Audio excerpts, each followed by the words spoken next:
मैं त्रिपाठी सर आज आप लोगों को त्रिभुजों की सर्वांग समता जो कि कक्षा 9वीं का चैप्टर है के अंतर्गत ये जो 6वां एपिसोड है इस पर आप देखिए कि हम लोग कुछ जो कथन पढ़े हुए थे, सिद्ध किए हुए थे, उसका उपयोग हम लोग कैसे करें।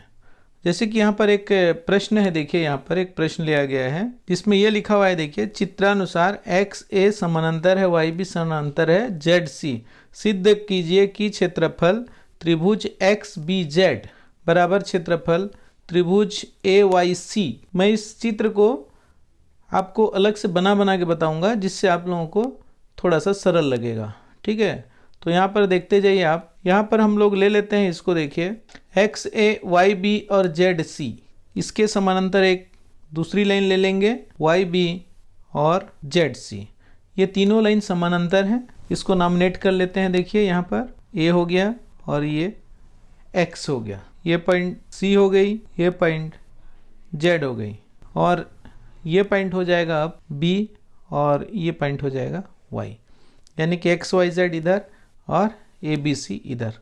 अब यहाँ पर देखिए, यहाँ पर जो बताया गया है, यहाँ पर त्रिभुज X B Z, X B Z, it means X को मिलाइए बी से, ये हो गया, और बी से मिला लेते हैं जेड को, ये एक त्रिभुज हो गया। बड़े ध्यान से देखिए, इसको मैं अलग से कलर फिल कर लेता हूँ ताकि आप लोगों को क्लियर दिखे ये वाला सेक्शन, ठीक है। अब दूसरा त्रिभुज ए वाई सी, ए से वाई को मिलाइए और फिर y से c को मिला लेते हैं। इस तरह से हमको ये त्रिभुज प्राप्त होता है। तो यहाँ पर जिस समय हम लोग करते जाएंगे उस समय इसको मैं आगे बताते जा रहा हूँ, देखना कितना सरल लगेगा। यहाँ पर देखिए दो समांतर रेखा कौन कौन से हैं देख लीजिए। दो समांतर रेखा ए एक्स समानांतर बी वाई, ये दोनों समांतर रेखाओं को एक एक तिर्यक छेदी रेखा काट रही है, कौन सी, ए बी और एक्स वाई। साथ में ये देखिए हम लोग अभी अभी पढ़े हैं कि दो समांतर रेखाओं के बीच में बनी हुई त्रिभुज या समचतुर्भुज की क्षेत्रफल जो है वह बराबर होता है। आपको उस रूल को याद रखना है कि दो समांतर रेखा और एक ही आधार, यहाँ पे एक आधार क्या है वाई बी, पर बने दो त्रिभुज कौन कौन सा है देखिए, यहाँ पर एक्स बी वाई तथा ए वाई बी का क्षेत्रफल बराबर होगा, यानी कि कौन कौन सा यहाँ पे देखते हैं। यहाँ पर देखिए पहला तो ये वाला त्रिभुज का क्षेत्रफल, और इसको मैं दूसरे त्रिभुज का क्षेत्रफल एक बता रहा हूँ, देखते जाइए आप। ये ब्लू कलर, रेड कलर और ब्लू कलर के जो दो आकृति हमको दिखे, दोनों का क्षेत्रफल क्या है, बराबर है, ठीक है। इसी प्रकार हम लोग आ जाते हैं वाई बी समानांतर जेड सी पर बने हुए दो त्रिभुजों की आकृतियों का क्षेत्रफल बराबर होगा। कौन कौन सा वाला देखिए, इसमें वाई बी जेड। आप चाहें तो यहाँ पर क्या ले सकते हैं, आधार रेखा क्या मिल रहा है हम लोगों को, वाई बी जेड का आधार रेखा वाई बी होगा, है ना, वाई बी जेड तथा त्रिभुज वाई बी सी, एक ही आधार वाई बी पर बने त्रिभुज का क्षेत्रफल बराबर होगा। इसका मतलब क्या हुआ, देखिए जो रेड कलर में था अभी भी उसको रेड कलर में लेकर के चलते हैं, तब आप लोगों को पता चल जाएगा उसका। ये रेड कलर का दिख गया हमको, दोनों रेड कलर मिल करके एक्स बी जेड को कंप्लीट कर रहे हैं। इसी तरह से आप देखिए इसको, दूसरा त्रिभुज जो एक ही आधार वाई बी पर बना हुआ है, ये पार्ट वाई बी आधार पर बना हुआ वाई बी सी त्रिभुज, सिर्फ ब्लू कलर को देखेंगे तो ए वाई सी इसका क्षेत्रफल हुआ। दोनों क्षेत्रफल बराबर हैं, यानी कि हम पहले कंडीशन के अनुसार सबसे पहले जो यहाँ पर है देखिए, इसका क्षेत्रफल बराबर होगा। इस चीज़ को लेकर के हम लोग क्या कर सकते हैं, देखिए अब लिखेंगे उसको, त्रिभुज एक्स बी वाई का क्षेत्रफल बराबर त्रिभुज ए वाई बी का क्षेत्रफल। ये दोनों बराबर हुए पहला कंडीशन के अनुसार। दूसरा कंडीशन के अनुसार क्या हो गया, दूसरा हमने क्या प्रूफ किया है, यहाँ पर यूज किया है प्रूफ का, यहाँ पर क्या किया है, वाई बी बेस पर देखिए हमारा त्रिभुज वाई बी जेड का क्षेत्रफल बराबर त्रिभुज वाई बी सी का क्षेत्रफल। तो इनको दोनों को अगर हम जोड़ देते हैं, यहाँ पर देखिए दोनों को योग करने पर 1 + 2 को योग करेंगे तो क्या बनेगा देखिए, त्रिभुज XBY का क्षेत्रफल और त्रिभुज YBZ का क्षेत्रफल, यानी कि रेड कलर वाला है, यहाँ पे मैं संकेत के लिए लिख देता हूँ रेड कलर के लिए, XBZ का क्षेत्रफल, दोनों रेड रेड मिल रहे हैं। और यहाँ पर ब्लू कलर में कौन सा है, कौन सा ट्रायंगल बन रहा है हमारा, ट्रायंगल AYC का क्षेत्रफल। इस तरह से आप देख रहे हैं कि हमको जो दिया गया है यहाँ पर XBZ का क्षेत्रफल बराबर AYC का क्षेत्रफल हमको प्राप्त हो जाता है। तो चलिए चलते हैं नेक्स्ट क्वेश्चन पे। इस क्वेश्चन को देखिए आप, यहाँ पर बना हुआ है क्वेश्चन नंबर 2। देखिए, यदि त्रिभुज ABC और समांतर चतुर्भुज ABEF एक ही आधार AB पर तथा समांतर भुजाओं AB और EF के मध्य स्थित है तो सिद्ध करना है त्रिभुज ABC का क्षेत्रफल 1/2 समांतर चतुर्भुज ABEF का क्षेत्रफल। ठीक है, तो ABEF का जो क्षेत्रफल है उसको आधा करेंगे तो त्रिभुज ABC का क्षेत्रफल हमको मिलना चाहिए, ऐसा हमको प्रूव करना है।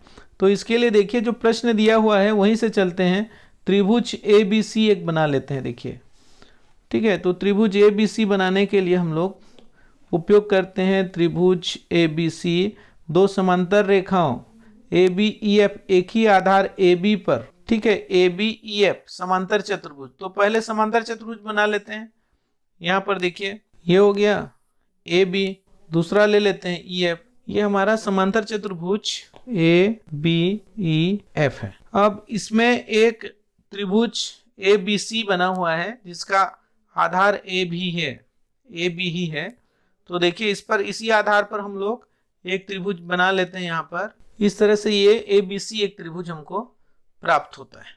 ठीक है, अब यहाँ पर हमको सिद्ध करना है त्रिभुज ABC का जो क्षेत्रफल है यह हमारे समांतर चतुर्भुज ABEF के क्षेत्रफल का आधा होगा, ये हमको प्रूव करना है। इसको प्रूव करने के लिए देखिए हम लोग कुछ रचना करते हैं। यहाँ पर थोड़ा सा, यहाँ पर रचना करते समय ये ध्यान में रखना है कि हमारा ये जो लाइन है FE को हम लोग बढ़ाएंगे। ठीक है, कहाँ तक बढ़ाएंगे देखिए, इसको हम एक यहाँ पर समांतर लाइन खींचते हैं, किसके समानांतर, AC के समानांतर। आप देखते जाइए, यहाँ पे पहले रचना को हम लोग कर लेते हैं। ये AC समानांतर BD, इसको ले लेते हैं, D नाम दे देते हैं इसको, ये इस तरह से BD नाम दे देते हैं इसको। तो हमने अभी क्या किया है, CD को आगे बढ़ाया और AC के समानांतर BD खींचा। इसका मतलब क्या हुआ, AC समानांतर BD, और ये ऑलरेडी हमारे समानांतर है। AB और EF समांतर चतुर्भुज है ABEF, और EF को ही बढ़ाया गया है। इसका मतलब क्या हुआ, ये दोनों लाइन भी आपस में क्या है, समानांतर है।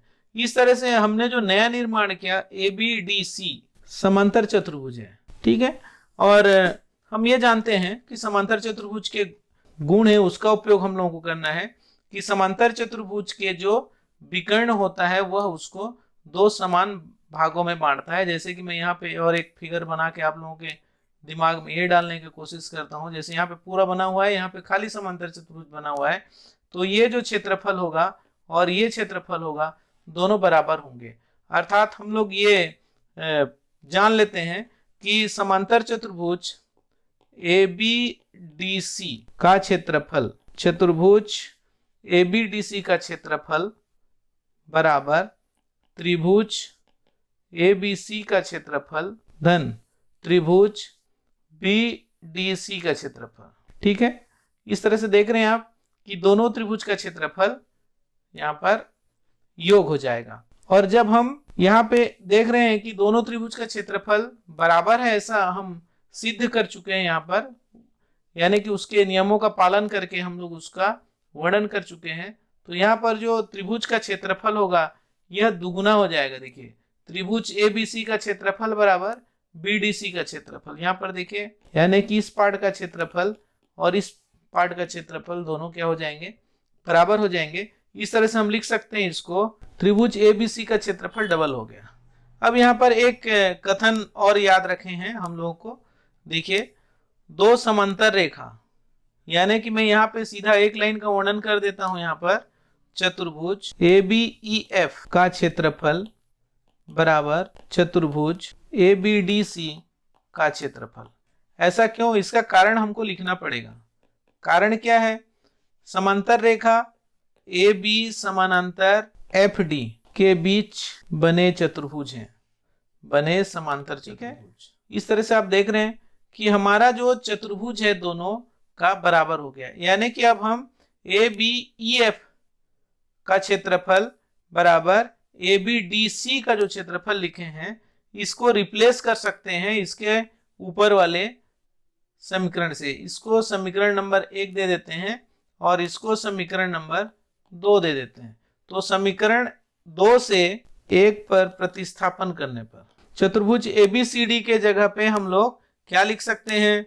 चतुर्भुज ABEF, चतुर्भुज ABEF का क्षेत्रफल बराबर 1/2। देखिए चतुर्भुज ABEF का क्षेत्रफल बराबर 2 गुणित त्रिभुज ABC का क्षेत्रफल। या तो फिर हम ये लिख सकते हैं त्रिभुज ABC का क्षेत्रफल बराबर 1/2 चतुर्भुज ABEF का क्षेत्रफल। ठीक है, ये दो जो है पक्षांतर होकर के इस साइड में आ गया है। इस तरह से आप देख रहे हैं कि हमको जो प्रूफ करना था कि चतुर्भुज ABEF का क्षेत्रफल का आधा त्रिभुज ABC के क्षेत्रफल के बराबर होगा।